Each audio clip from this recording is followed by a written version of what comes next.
Are you listening? Damn.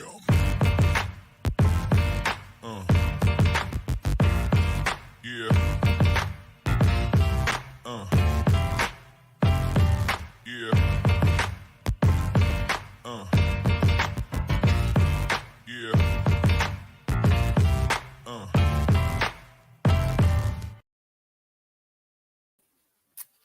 And welcome into another episode of the Damn Podcast here on the 24/7 Sports Podcast Network and powered by BeaverBlitz.com.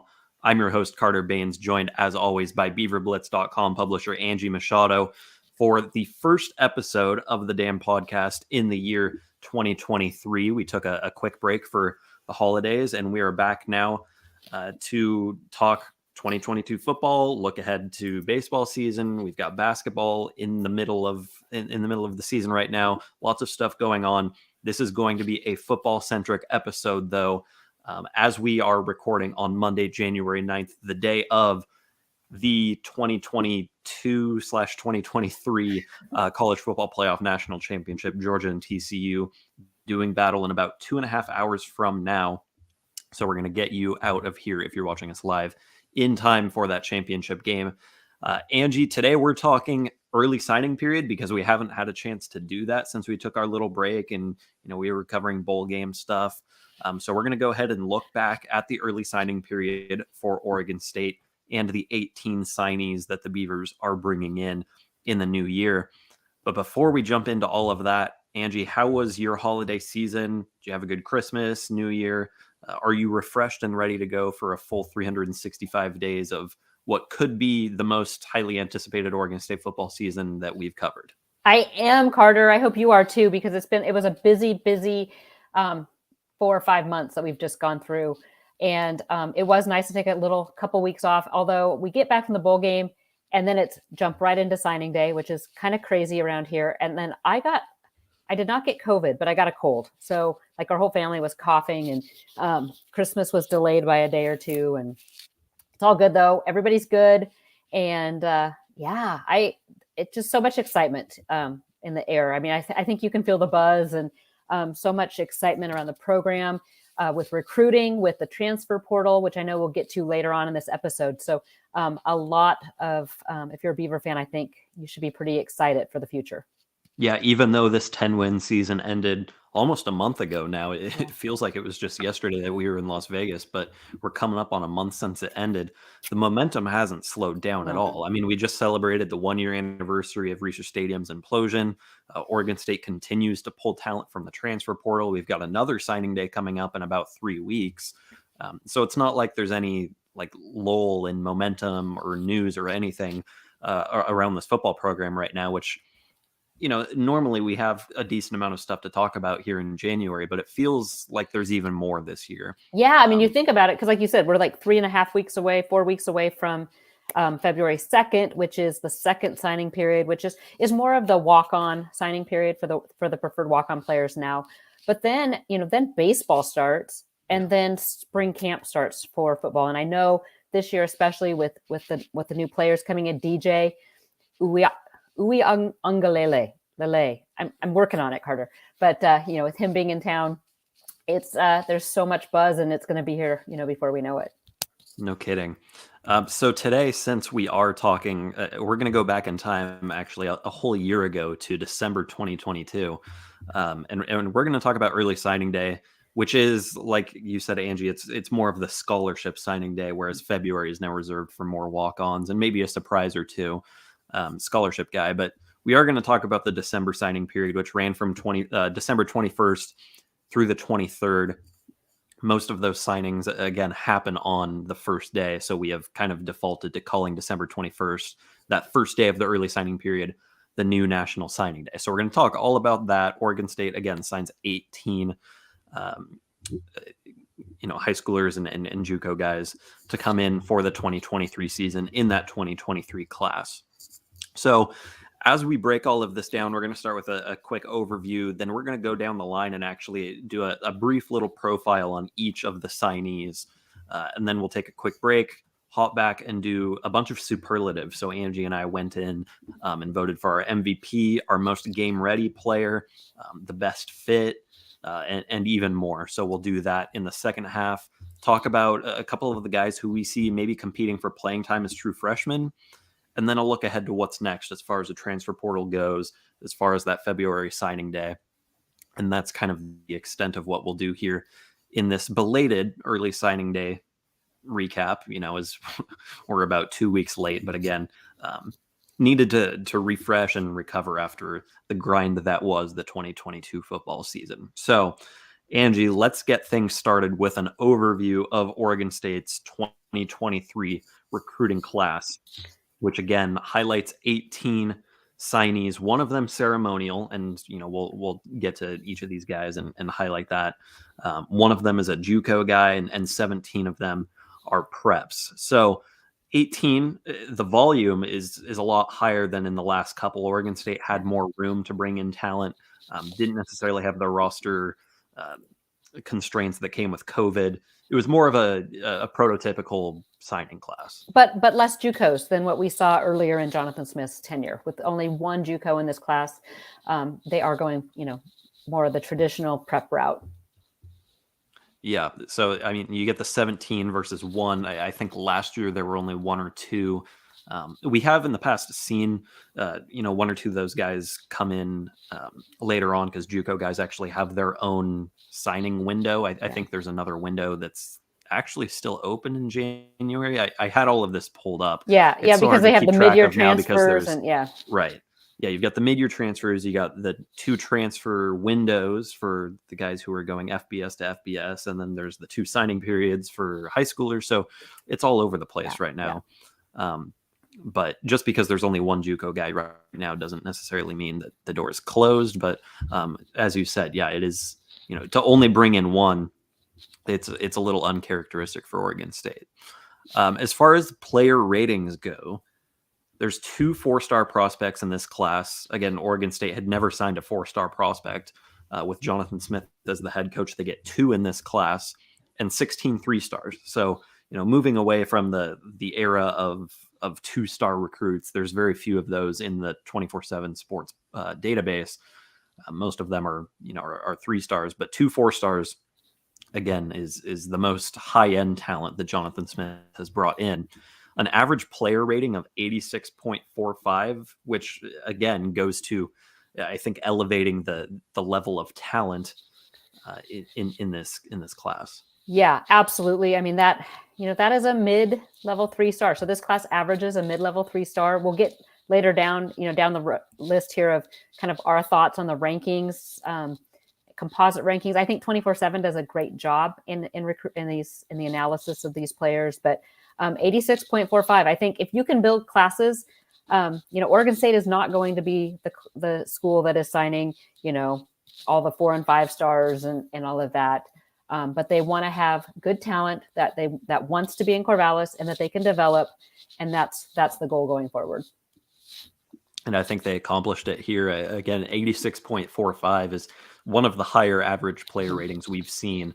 Oftentimes Oregon State's in the 85 and below as they sign a lot of guys who are in the low 80s, and then maybe they have 1 or 2 that's like an 88, 89. But again, getting those 4-star guys, I think bumps you up because a player like Aiden Childs checking in above a 90 in the composite, or Kelsey Howard around 91. Those guys definitely raise the ceiling, which also, of course, raises your average. But those 2 guys, the floor too, though, has risen. And you look at those 2 guys, they actually fall in the top 10 all-time signees at Oregon State. Yeah. Well, I say all-time since like 2000. Yeah. As far as rankings go, it's the 50th ranked class nationally, and actually it was quite a bit higher before signing day. But with all of the flips and some of the movement and late commitments and even up until Saturday when we were watching the All-American Bowl, guys are still committing and there is another signing day. So the rankings are not finalized, but as of right now, Oregon State falls 50th. That's also the 9th ranked class in the Pac-12, which again, Oregon State was, I believe, 5th going into signing day. So you see the Beavers fall there, but it's not necessarily a knock on the efforts that they put in, because again, really what matters the most. Oh, we got dogs in the background at the Machado house. I'm looking here. Mute. All right, Angie's on mute for the time being.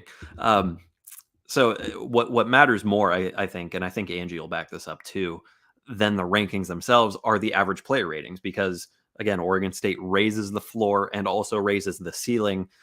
That's not necessarily reflected in landing ninth in the Pac-12.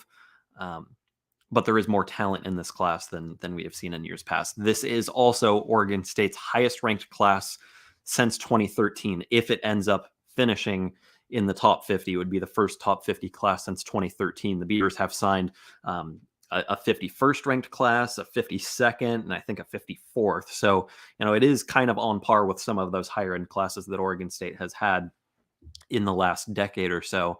But again, it's the highest ranked class since 2013 as it stands now.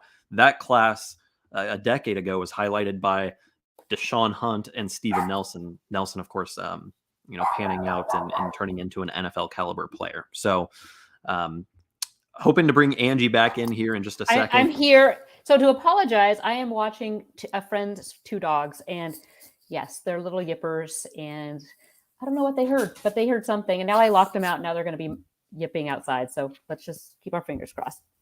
It'll I got at least the mute be a button. Little quieter. Yes. So no, I mean, Carter, does it bother you at all that Oregon State is ranked 9th in the conference? Because it doesn't bother me at all, just based on what we've seen from the staff.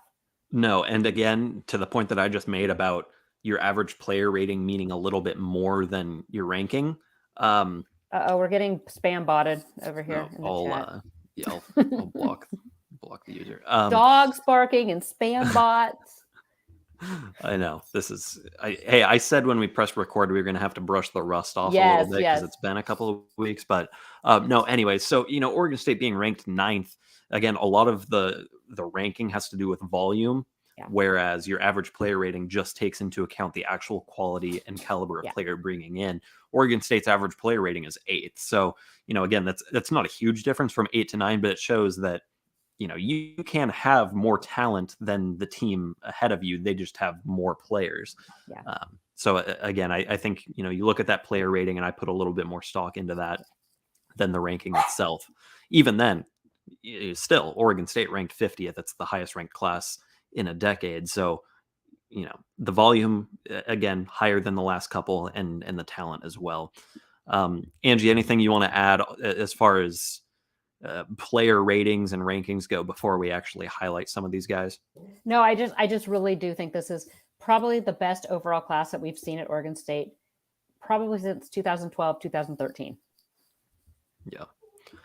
All right. So there's 18 guys we want to highlight here, and I don't think we're going to spend like a ton of time on each one of them, just because we do have other things we want to get to in this show. And we know from Jonathan Smith's signing day press conference how long it takes to go down the line and highlight each one of these guys. I mean, I think Jonathan talked for about 20 minutes before we even asked the first question. So we're going to breeze through this, do just a little blurb on each guy, and we're going to go in order of 24/7 Sports composite ranking. So this isn't, we're not going offense, defense. We're not going like down the line of positions, and we're not even going off of the 24/7 Sports experts alone. We're including all of the sites that 24/7 compiles in their industry generated composite ranking. And we have to start with number one, who is quarterback Aiden Childs, who was just featured in the All-American Bowl on Saturday, had a great day.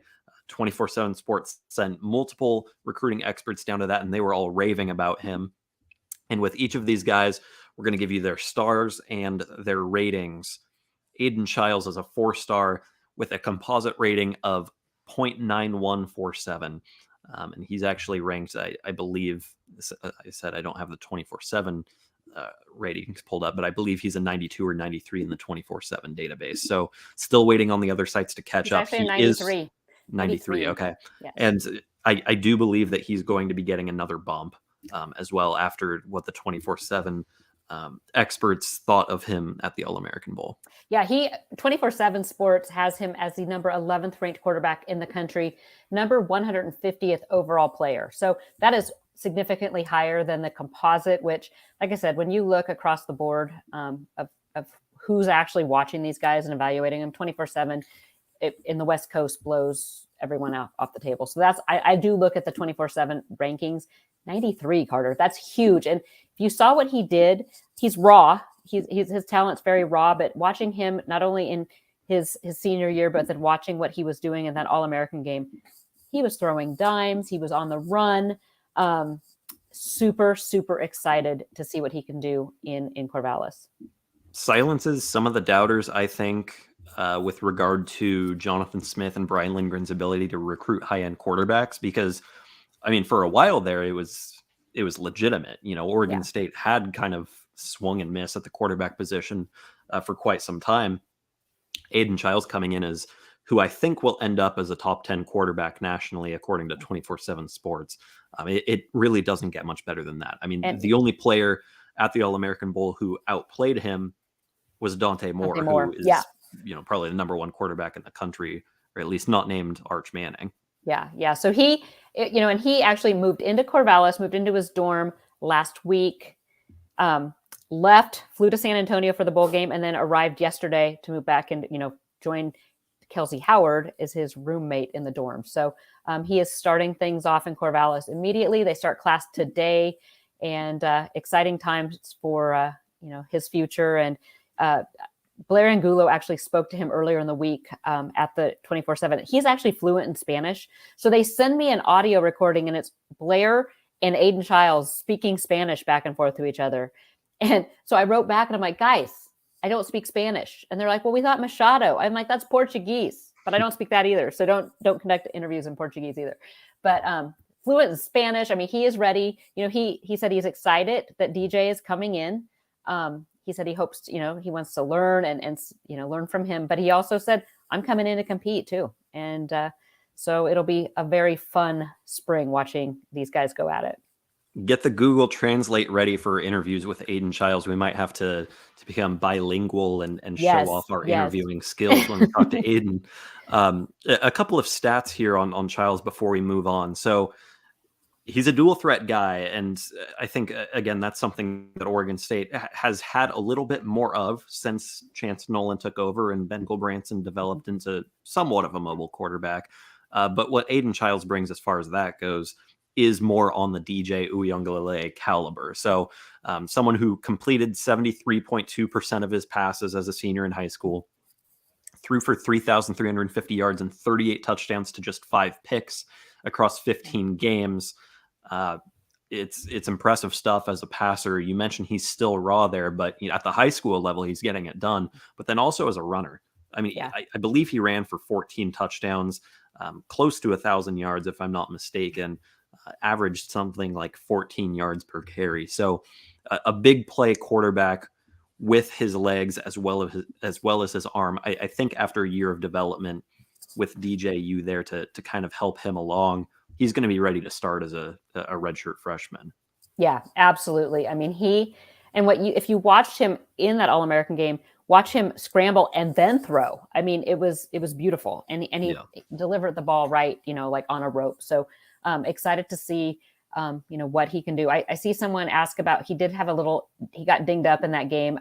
We have not heard, what severity, but now he's in Corvallis and now things go in Loctite mode. So I didn't think it looked like it was anything too major, but we will definitely be talking with the coaches here next month, more than likely, and getting kind of an update.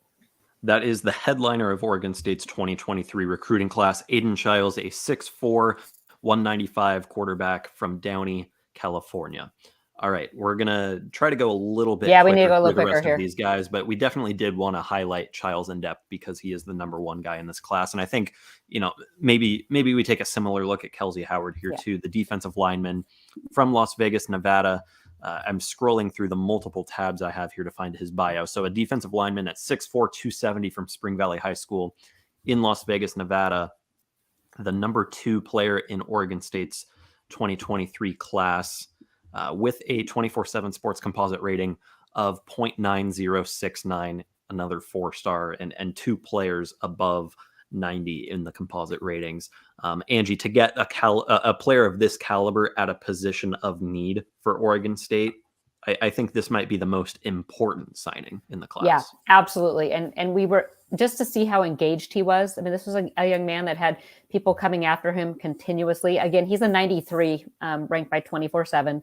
So, and the 158th ranked player in the class, according to 24/7. So 8 behind Aiden Childs. But being a defensive lineman, an edge rusher, Oregon State, big position in need, huge signing. And I think Beaver fans, he may turn out to be fan favorite going forward, because this guy I'd say he's Hollywood, but he's not Hollywood. He's Vegas.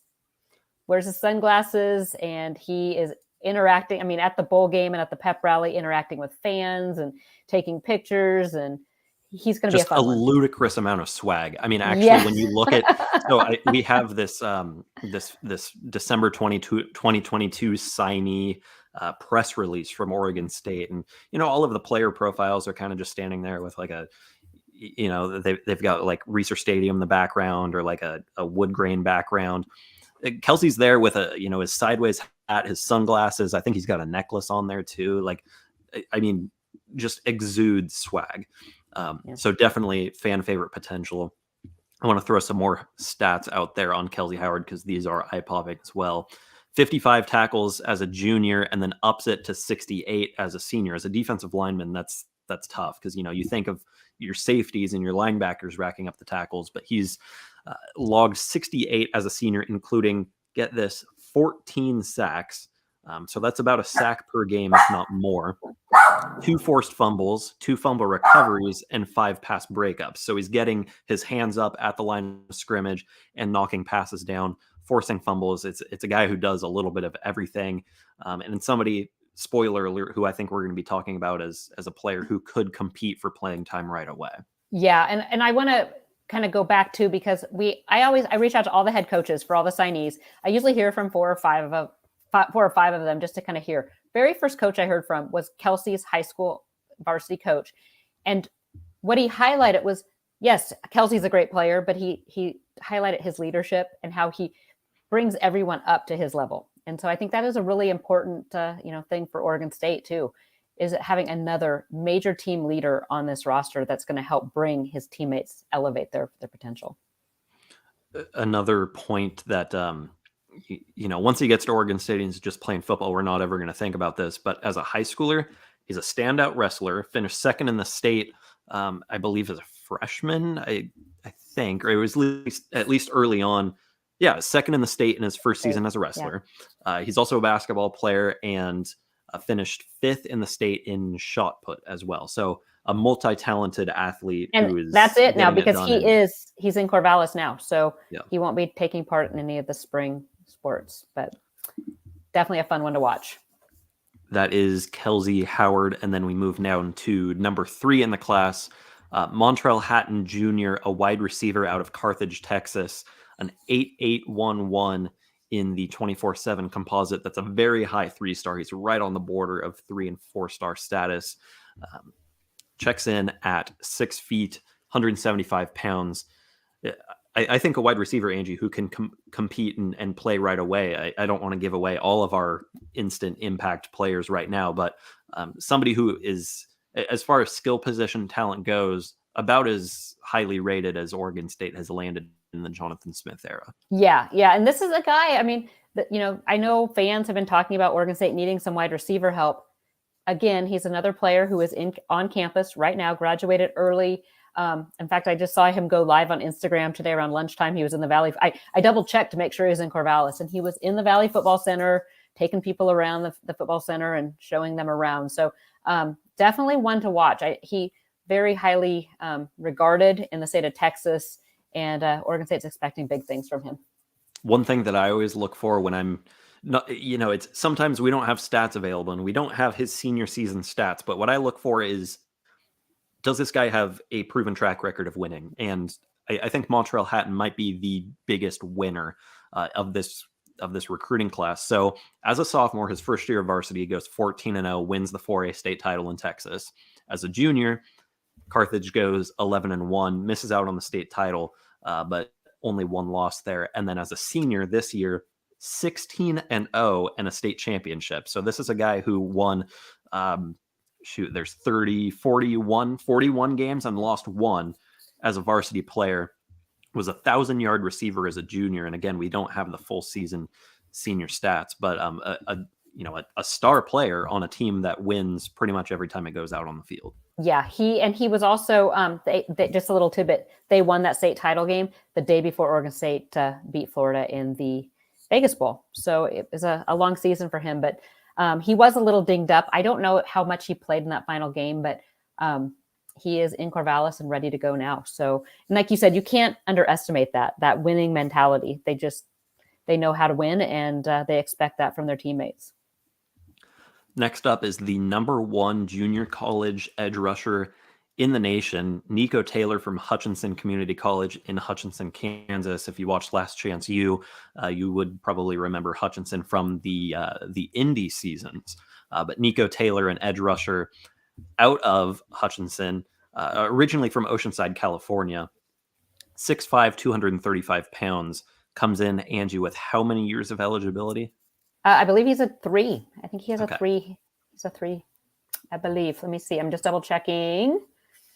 But again, the number 1 edge rusher at the junior college level, the number 14 junior college player overall. Oregon State may not be landing a ton of junior college talent this year, but it's high end stuff, as it has been the last couple of years. Yeah, and he really kind of came into his own this year. 6'6", 245, 24/7 has him ranked at 88. And like you said, number 1 edge rusher in the country at the JUCO level. So huge pickup. I'm going to interrupt you. So I've got him as a 3 years to play too.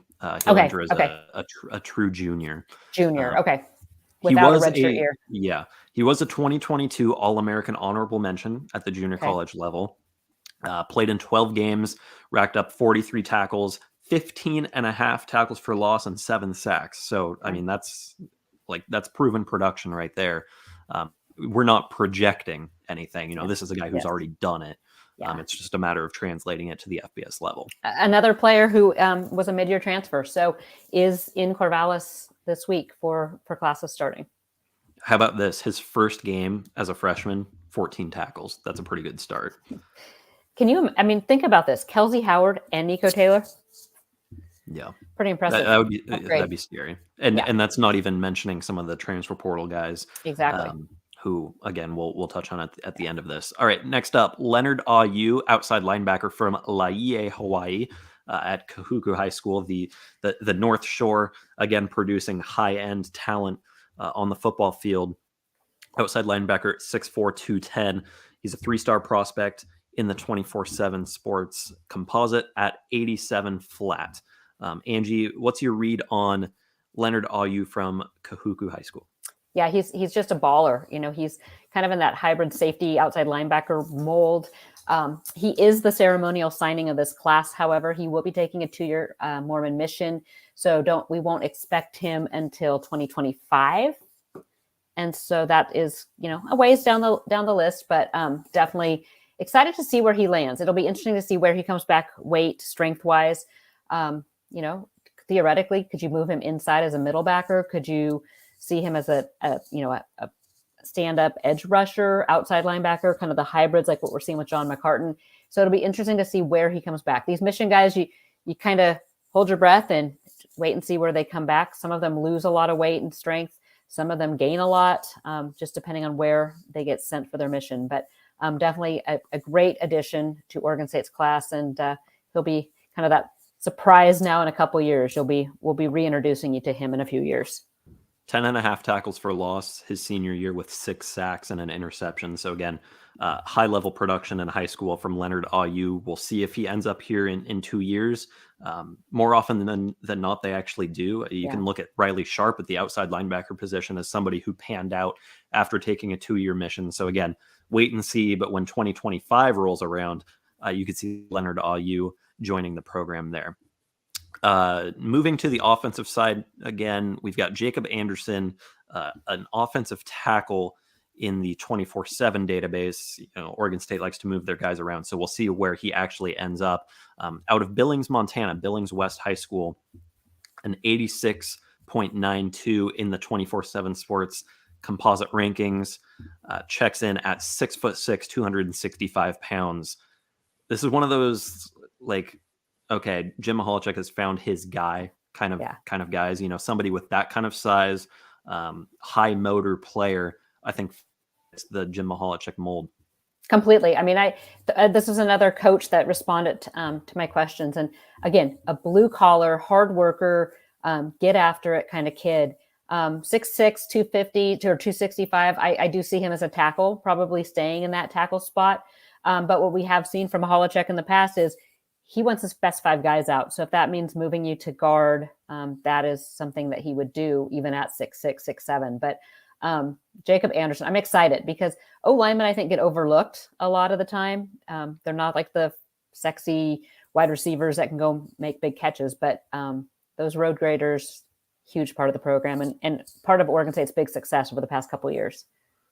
A multiple time All-State honoree in the state of Montana, multiple all-conference awards as well, and helped Billings West to a handful of 2,000-yard rushing seasons. They took a step back his senior year and ran for 1,483, but his first 2, they were well over 2,000 yards. So again, it's hard to necessarily outline like the individual production of one offensive lineman, but he was part of really successful groups there in Montana.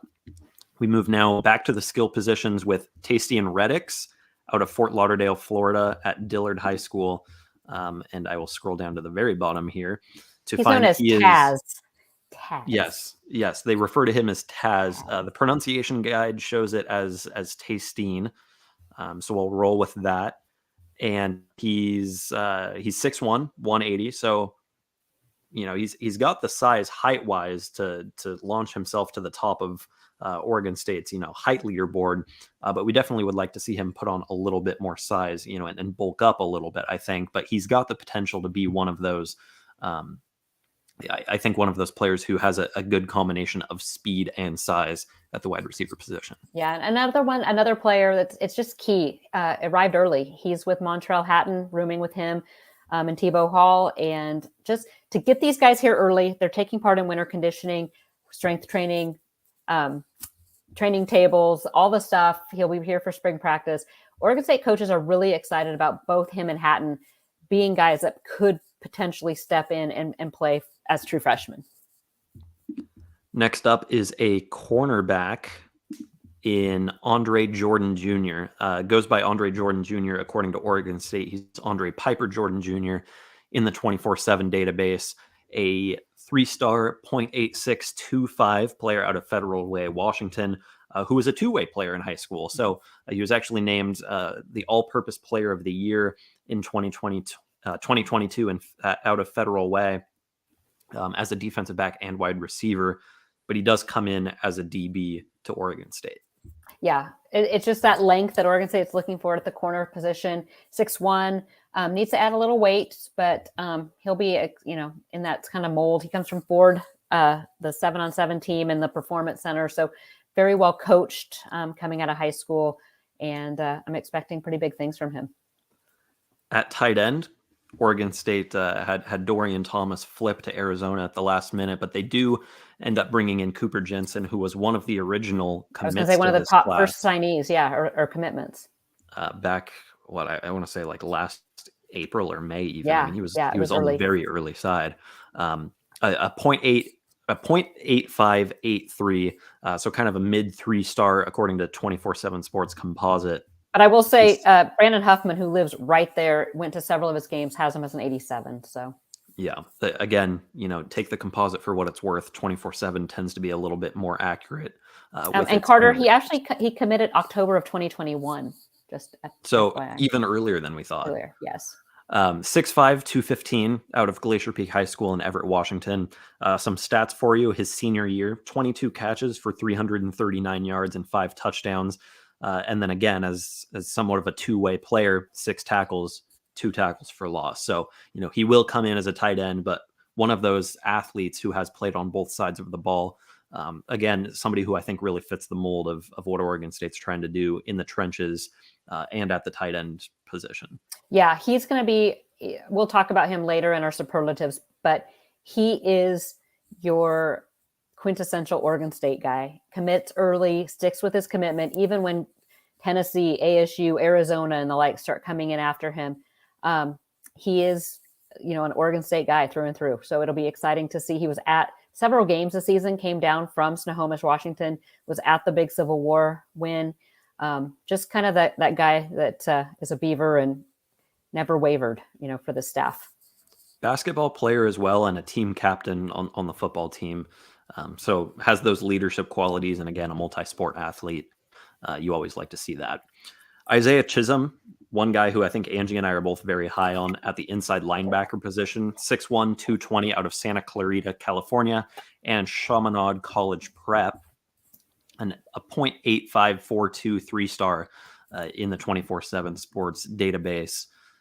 Angie, I think one of the diamonds in the rough, not to, again, we're talking about all our superlatives too early, but somebody who I think flew under the radar and we're pretty excited about. Absolutely. And this is guy we'll talk about too. This was a guy that Oregon State had to battle for. This was maybe the biggest battle they had. They had several, but this was a big fight that they had to go down to the wire with him. So it was a big pickup. Linebacker just fits that Trent Bray mold of athletic, tough, hard-nosed, and I'm excited to see him this fall at fall camp. If he can replicate some of the numbers he put up in high school at the college level,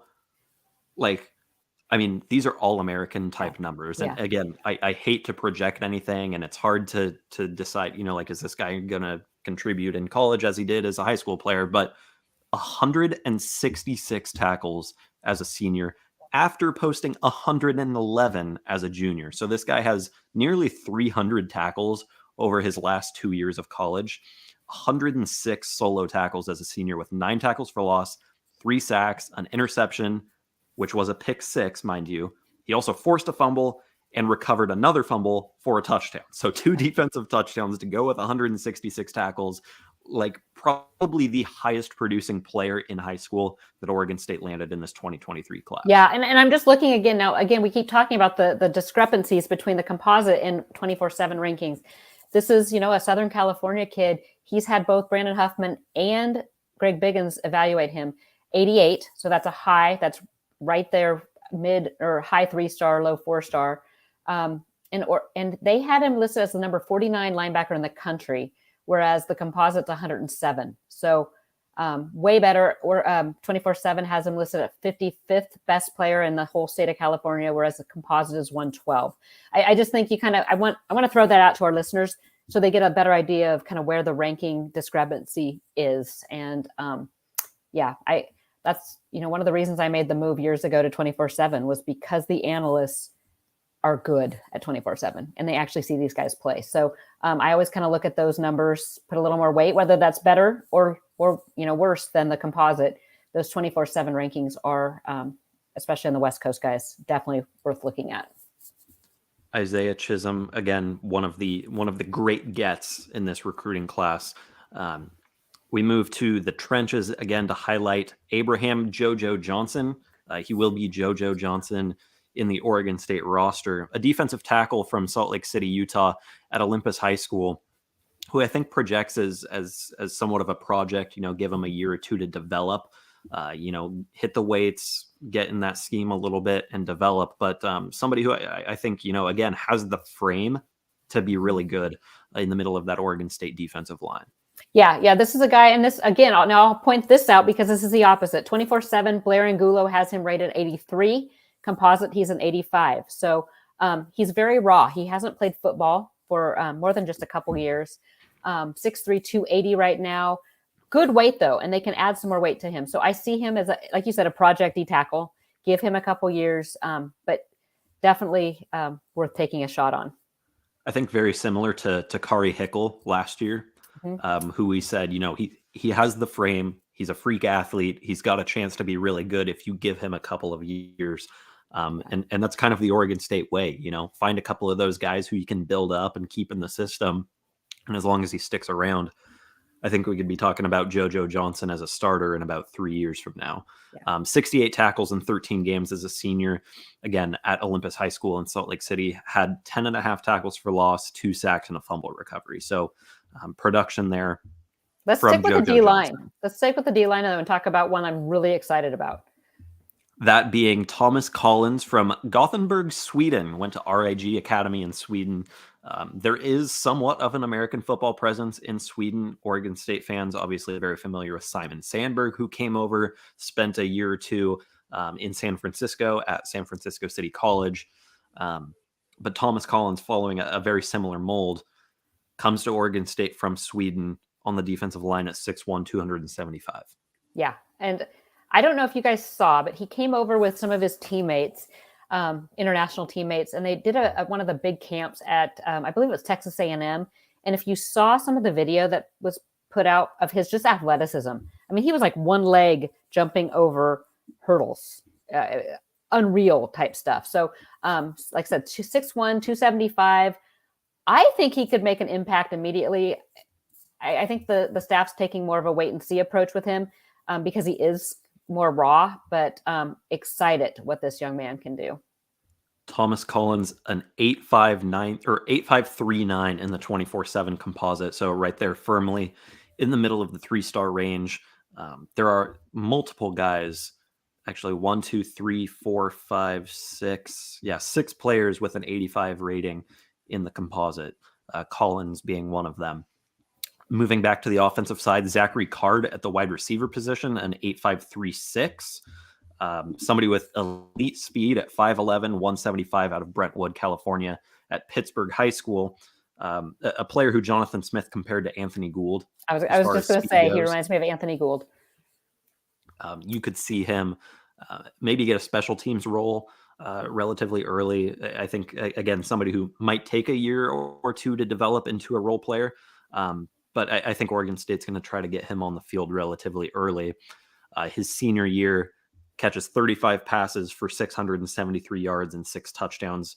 But again, carried the ball for 86 yards and 2 touchdowns on 7 touches. So showing his, kind of what he can bring as a ball carrier as well there as a really fast player. Yeah. And again, he's on campus immediately. So jumping right in with the winter conditioning. So that just gives him a little leg up. And another two-way player in high school who had 57 tackles, a tackle for loss, and 4 pass breakups. So again, you really like to see those two-way players in high school because it means they're great athletes. Yes. And it helps them understand. They also understand then, they can understand how defenses are aligned. It'll just help them going forward. Totally.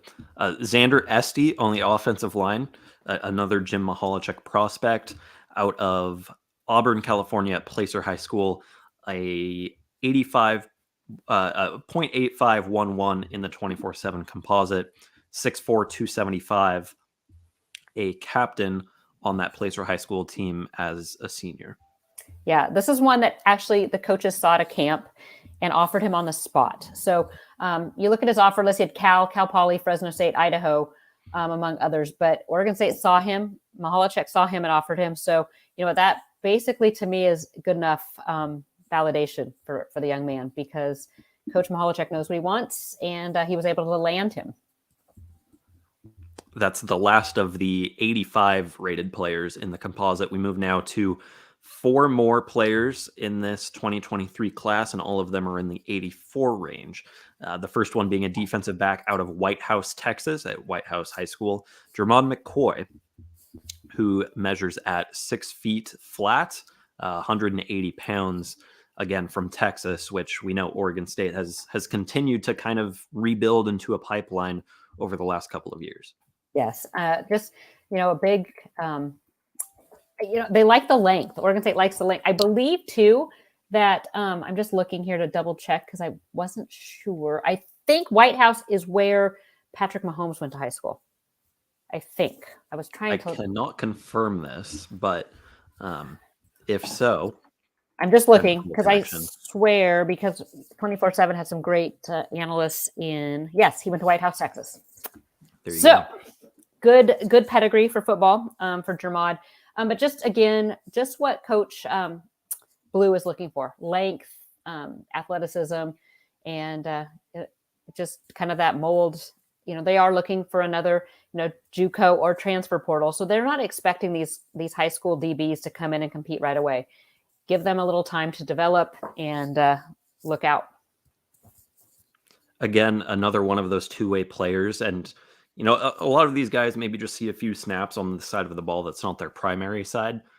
Jermon McCoy was a first-team all-league player on both sides as a cornerback and a wide receiver. So as a DB, he had 29 tackles, 2 interceptions, and then also as a kick returner. But offensively, as a wide receiver, had 784 yards and 8 touchdowns on 57 catches. So I think you like to see that from a defensive back, somebody who actually has proven they can catch the ball, because that bodes well for their ball skills as a defender, whether it's, pass breakups or interceptions. A lot of times guys come in as coverage corners who don't necessarily have the ball skills, but can stick with receivers very well. Jermon McCoy is a guy who can make plays on the ball. And with his speed, again, as a kick returner, maybe somebody who, if you're projecting your favorite to return a pick 6, 2 years from now, maybe Jermon McCoy is that guy. Yeah, and he qualified for the 5A Texas regionals in the triple jump as a junior. So just shows, again, more athleticism. Gabe Brooks was very high on him. He's our Texas analyst at 24/7. And I know composite, he rated out as an 84, 86. 24/7, Gabe has him as an 87. So that would be a high 3-star in 24/7. So just an all-around great athlete, and also a very good student. He had offers from Tulane, Air Force, Army, Columbia. So a really good student as well. 2 more defensive players, and we start with Zakiah Saez at the edge position. According to 24/7, he'll join Oregon State as an outside linebacker at 6'4", 230, from Lake Worth, Florida, and St. Thomas Aquinas High School, one of those football powerhouses. Again, 3 stars, mid 84 guy, 8'4", 8'3" in the 24/7 composite.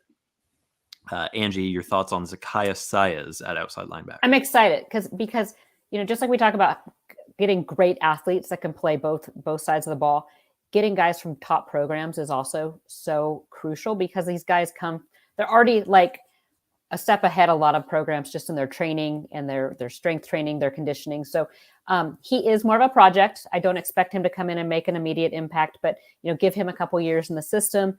Again, this is what Oregon State needed to do. They spent several years with the transfer portal, JUCO guys, trying to build up and then get guys developed. And that's, again, where they're focusing on their NIL. They're not buying guys to come to Corvallis or, like we're seeing elsewhere. They're getting guys, developing them, and then NIL deals coming through to keep them. Another high-end athlete who played basketball. He was a small forward and shooting guard there. But production-wise, you mentioned him being somewhat of a project, and I think you're right there. But also, he did produce at St. Thomas Aquinas, 58 tackles as a senior with 12 sacks, which is really impressive stuff. As a junior, had 32 tackles, an interception, a forced fumble. So, the production is there. It's just a matter of getting him to translate to the FBS level, which I think, again, going to St. Thomas Aquinas, a state title caliber program, helps him there. Yeah. But we'll see how long it takes for him to join the rotation at outside linebacker. The final defensive player we're going to highlight here in the 2023 class is Harlem Howard, a safety in high school who, again, Oregon State likes to move those guys around. So we'll see if he lines up as a safety or a corner.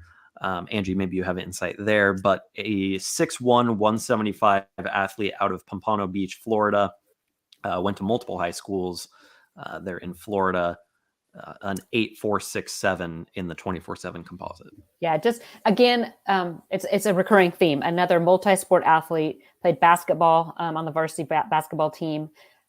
Just a stellar athlete, probably one of the best athletes at his high school. Kind of did it all, and definitely look forward to him. Kind of a late addition. Oregon State kind of came in on him late. He made that early December trip out to Corvallis from Pompano Beach, but loved what he saw. His mom loved it, and he committed fairly quick after he returned and signed immediately thereafter. I'll tell you my favorite stat from Harlem Howard: 477 punt return yards on 23 attempts. That's an average of around 20 yards per punt return. But that's just incredible. It. Oregon State they signed. Look at all these athletes. We can finish up here with David Wells from Lakewood, Washington, wide receiver. Again, just a stellar overall athlete. And I think that's really kind of the mold that Oregon State's looking for. They like length, especially for the defensive backs and receivers, but just guys that are athletic, maybe the best athlete at their school or on the field for their program, and that are well coached. David Wells Jr., the wide receiver, the final signee in this 2023 class, 6'2", 170 from Lakewood, Washington, Lakes High School. And actually in the 24/7 database, we had him at 6 feet flat. So potentially grew a little bit his final year of school. We'll see what he checks in at in the fall. But 6'2" is pretty good height for an Oregon State receiver. You know, the Beavers, again, kind of max out in the 6 feet to 6'1" range. So height and, again, athleticism, something that can get him on the field. Jonathan Smith said, we expect at least 2 wide receivers in this class to compete for playing time right away. You know, I don't necessarily know which 2 he was pointing to. We have our idea. But David Wells, that height and the athleticism, I think, is something that could get him on the field. Yeah. And Oregon State is getting their numbers when guys come in for official visits, they take all their measurements. So that's where they're getting their actual measurements. Whereas 24/7 has measured them at camps, and it might be a year or 2 old. Wells was a defensive back and kick and punt returner as well in high school. So somebody who, again, plays all over the field, one of those really talented all-purpose kind of guys. Okay, catch your breath, Angie. That was a lot. We highlighted 18 signees in the 2023 class. Again, Oregon State's highest rated class as it stands now since 2013. The highest ranked class in a decade for the Beavers, unless anything changes, which it probably will between now and the end of the second signing period, which closes on April 1st. All right, I'm going to catch my breath a little bit. But we have to remind everybody to head to BeaverBlitz.com, because BeaverBlitz, again, as part of the 24/7 Sports Network, is the place to be for this kind of recruiting coverage. Nobody covers recruiting better than 24/7 Sports. And as Angie said, that's why we're so proud to be part of this network with experts like Brandon Huffman, Blair Angulo. You go down the line, Steve Wiltfong at the national desk. I mean, this team is as good as it gets when it comes to covering recruiting. And you can join us at BeaverBlitz.com for 30% off an annual subscription right now. That's a $75 annual subscription. These sales, you know, they come and go, so take advantage of this one while it lasts. This one, unfortunately, does not come with the Paramount Plus subscription. So if you missed out on that last deal, you'll have to wait again, but that does come every now and then. Again, 30% off an annual Beaver Blitz subscription. A lot of our recruiting content is behind the paywall, so if you want to read it, you'll need that subscription.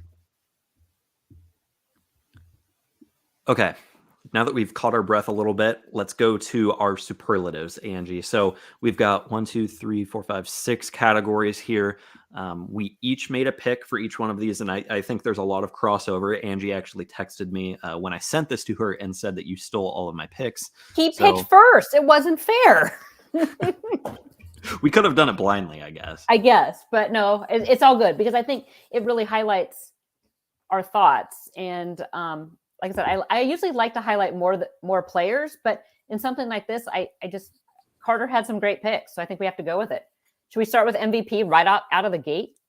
Yeah, let's do it. I think it's kind of obvious because we did start the show with him, and it's Aiden Childs at quarterback. For me, my MVP, one of the nation's best quarterbacks at the high school level, again, checks in at number 11, according to 24/7 Sports, but I think he will easily crack that top 10 by the time he lands in Corvallis. Well, actually, he is in Corvallis, but by the time practice starts and, you know, we get into the season, after all of the signings are complete across the country, I think he will be a top 10 quarterback, according to our database. Yeah, Aiden Childs, hands down, star of this class, and has the chance to be super special by the time his 4 or 5 years is up in Corvallis.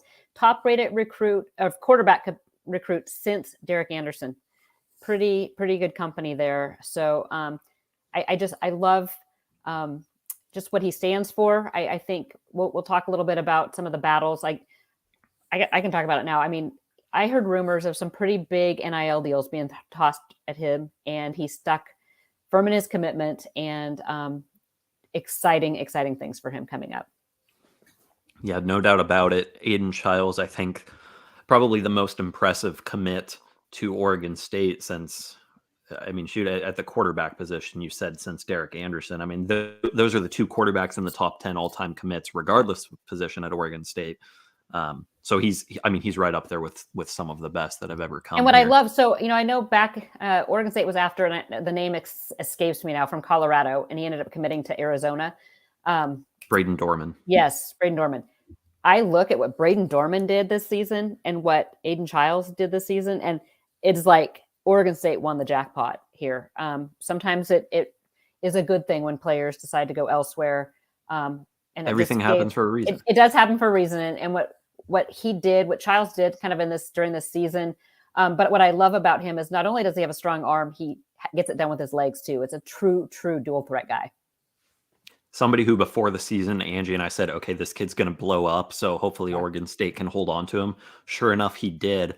And now he's got more hype than just about anybody not named Arch Manning or Dante Moore in the 2023 class. So really impressive again for Oregon State to identify him before he did blow up and then hold on to him as he had a remarkable senior season down at Downey High School in California. Angie, let's move to our most game ready player, who again, we picked the same one. So since I stole Aiden Childs from you at MVP, you can steal Kelsey Howard from me. Kelsey Howard, so again, like I said, he showed up to campus this week, and I've heard from sources in the Valley Football Center that the staff was buzzing when they saw him. He came in all of 6'4", 270, looked the part, and they're excited. They want to see how quickly he can learn the defense, but the sky is the limit for this young man. And if you talk about Aiden Childs and the hype that came in with him, maybe second to the hype that Kelsey Howard just has kind of surrounding his little bubble, because that kid, like we said, he's going to bring the Vegas to Core Vegas. I love it. Maybe Oregon State will actually finally embrace the whole Core Vegas thing. Maybe after going to the Vegas Bowl and having a potential star player from Las Vegas on the team, maybe they'll finally embrace something that I think everybody in the fan base and we have been promoting for so long. Make Core Vegas happen. Yes. For the most game ready player. Vegas. Our most game ready player here in the 2023 class superlatives, Kelsey Howard. Again, 6'4", 270 out of high school at a position of need. Yeah. Incredibly talented. I think it's a no-brainer. Kelsey Howard will be on the 2 deep come fall. And I mean, shoot, Angie, could we see him start at some point next year? Potentially. Yeah. I'm not quite ready to make my big predictions like I was with Damian Martinez last year, but yeah. Well, because we haven't seen him in practice yet. But ask us again after camp. He really could. Definitely. Most underrated, Carter. Yeah, let's move to our most underrated player in the class. And for me, I chose Isaiah Chisholm. I think there were a couple of guys who qualified for this, but the thing that stood out to me with Isaiah Chisholm is the fact that we at 24/7 Sports had him tabbed as an 88 overall, which is a borderline 4-star player.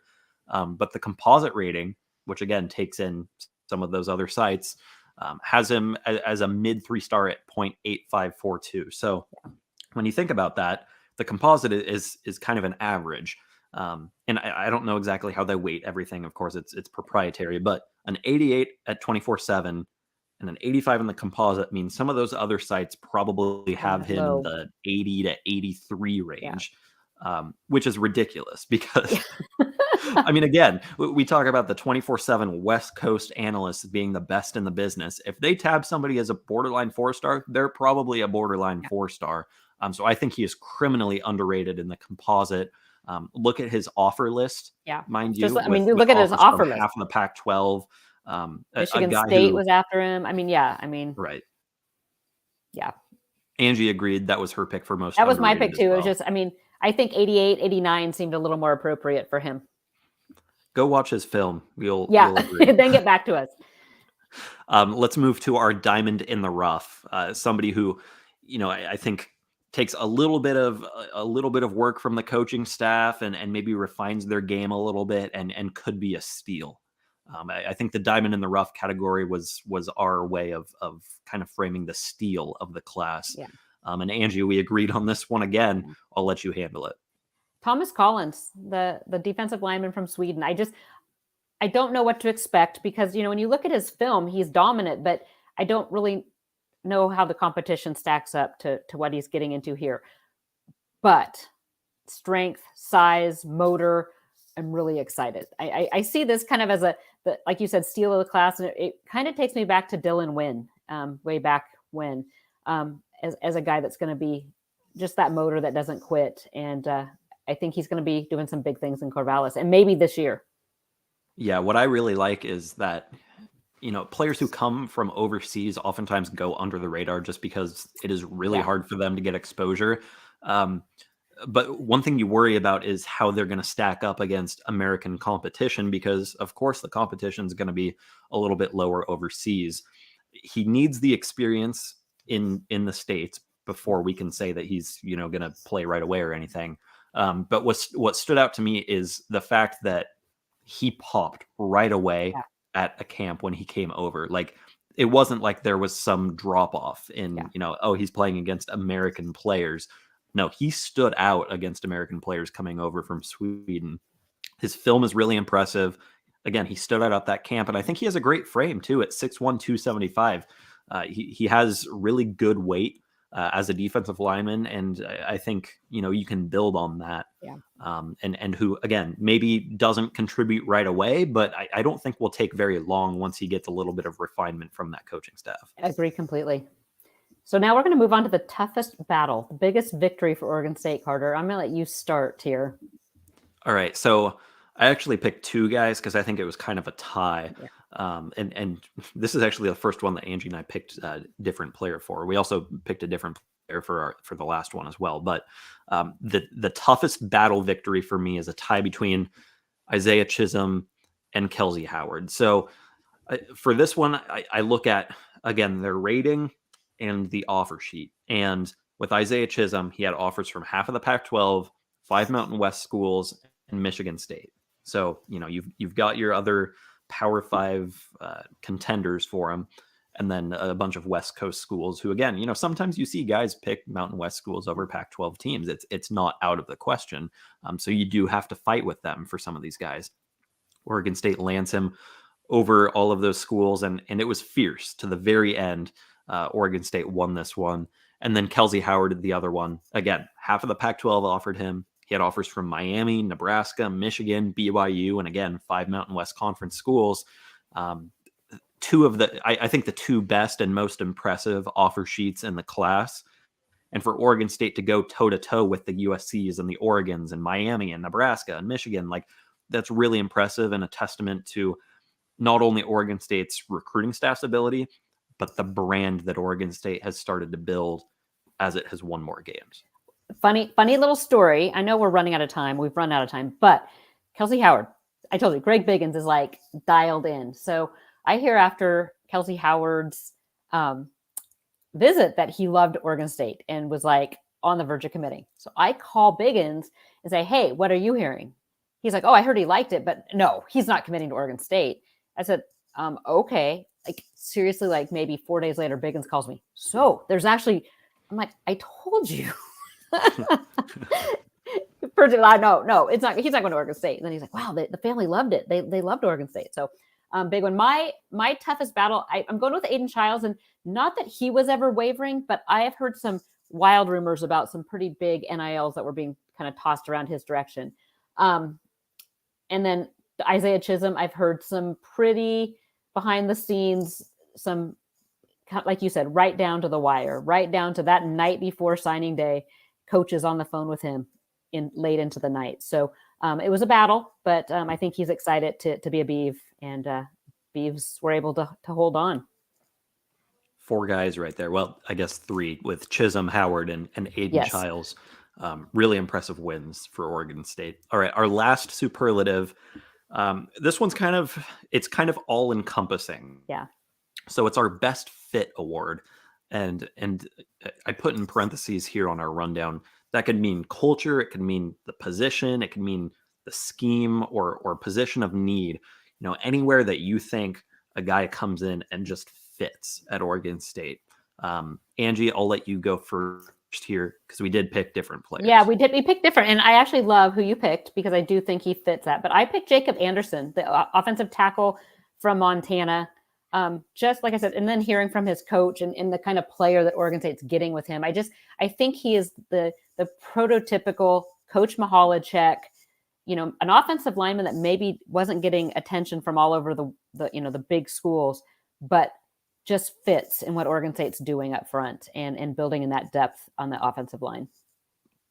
So I actually had it narrowed down to Jacob Anderson and my pick. Oh, really? So I'm glad. Okay, yeah. Okay, good. Right. So I agree with you, and I'm glad you took him over my pick so that we could highlight both of them. And mine is Cooper Jensen at tight end. He's 6'5", highly athletic. And I think he just kind of fits that prototypical Jonathan Smith era tight end who, might come in as somebody who has their style, maybe as a receiving first tight end, or some guys come in as a blocking first tight end, but who can develop into someone who does both. And I think as you see Cooper Jensen hit the weight room, work on his, on his blocking tactics and technique, maybe somebody who can do a little bit of both, but somebody who, again, as Oregon State has proven over the last 3 or 4 years, can come in and contribute very, very early in their career at the tight end position. Oregon State kind of shies away from playing true freshmen at a lot of positions, but not at tight end. We have seen true freshmen every year since Jonathan Smith came in play at the tight end position, and I think Cooper Jensen could be the next in line to do that. But I'm really excited to see what he develops into about 2-3 years from now. Because I think he has some of those like Luke Musgrave characteristics where he's just a freak athlete, super tall, who can catch the ball. Again, just the prototypical Oregon State tight end. I think he's a great fit. I think the culture, I agree with you too, because he fits the culture part too. Here's a guy that committed in October of 2021, had offers from Tennessee and some other programs coming after him, but stuck true to his commitment. Made his commitment. It was done. And again, just fits that culture that Jonathan Smith has made very clear. That wraps it up for our class superlatives, 6 awards. And again, Angie and I agreeing on a lot of them, I think just kind of cements home, how underrated Isaiah Chisholm was, or how high the ceiling is for Thomas Collins, who maybe flew under the radar. So I'm glad that we were in agreement on a few of them, but I like that we highlighted a couple more at the end there. All right. The very last thing we want to do before we get out of here is looking at a couple of guys who we think are the top contenders to earn playing time right away. And I think, we only highlighted 3 here on our list, but I think we'll see more than that play. Yeah. Special teams in particular, Oregon State likes to get its true freshmen involved in special teams, but 3 guys who we think can crack the 2 deep at their respective positions. Angie, you take the first one. Kelsey Howard, Vegas, baby. I just think I feel like, I just think he is physically, and that's a lot of times the higher ranked guys, like those 90s, the 4-star, 5-star guys, they're just more physically developed than maybe a lower ranked player. Kelsey Howard is ready to play right now physically. That's why I put him on the list. Yeah. I think just saying Kelsey Howard is enough said. Enough. I think everybody knows at this point what kind of a prospect he is.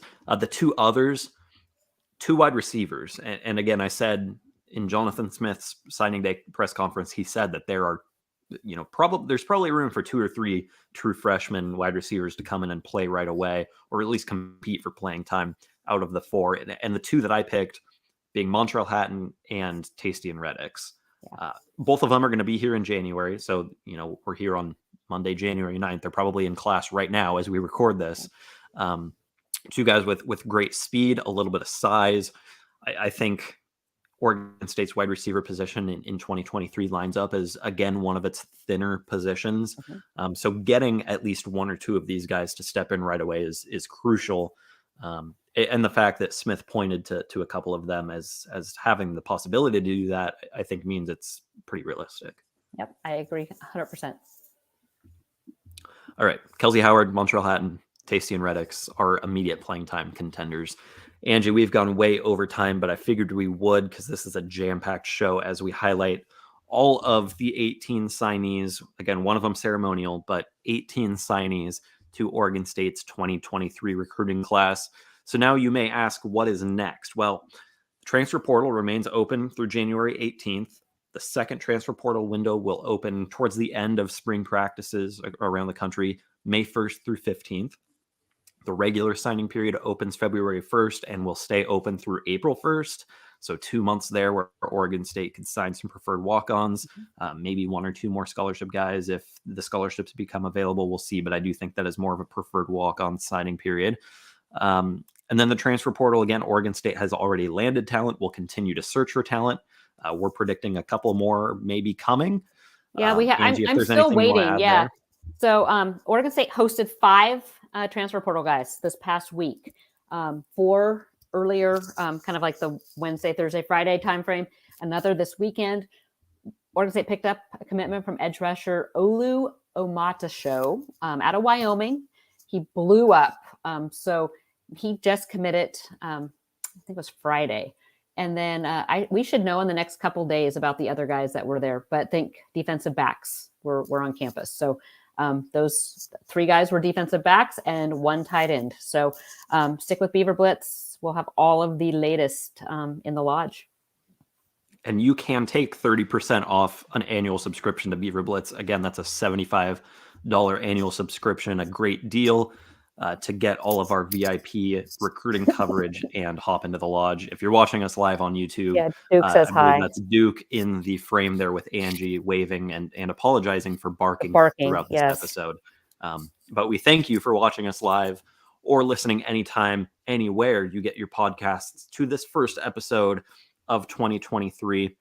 We're going to be recording on Mondays moving forward, and we might switch that a little bit once spring camp rolls around or once baseball hits, but I think Monday is something that we're going to settle into for most of this off season. So definitely join us live if you can. We appreciate the support. Head to BeaverBlitz for more coverage of Oregon State football, and until next Monday, you can follow Angie on Twitter at Angie Machado 1. You can follow me at Carter Bahns, and we'll talk to you next Monday for another episode of the Damn Podcast.